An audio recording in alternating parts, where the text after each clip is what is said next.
हमारा अज़्म आलीशान, इस्लामी फलाही पाकिस्तान। अच्छा राना साहब, ये जो इसराइली हमले के बाद फ़लस्तीन में जो मौजूदा सूरत हाल बनी है, इसके ऊपर आपकी क्या राय है?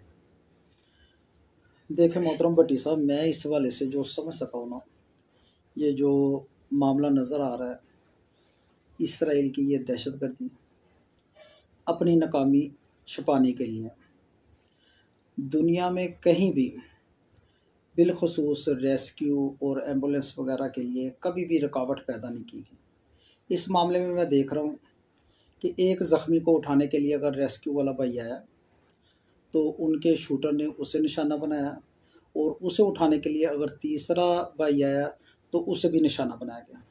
ये सरासर दहशतगर्दी है, और हमारी हुकूमत को भी चाहिए इस हवाले से इस मामले को उजागर करना चाहिए, और बैनुल अक़वामी सतह पर इस मामले को उठाया जाना चाहिए।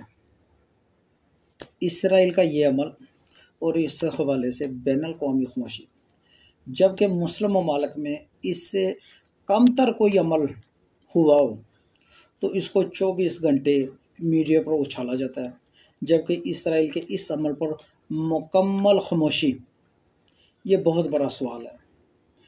आखिरी चंद अल्फाज फ़लस्तीन के बहादुरों के नाम, तुम्हारी इस्तकामत और बहादुरी को सलाम। तुम अंधेर नगरी में रोशन सितारों की मानिंद हो, तुम्हारा खून कभी रायगा नहीं जाएगा इंशाअल्लाह। फ़लस्तीनियों से रिश्ता क्या, ला इलाहा इल्लल्लाह।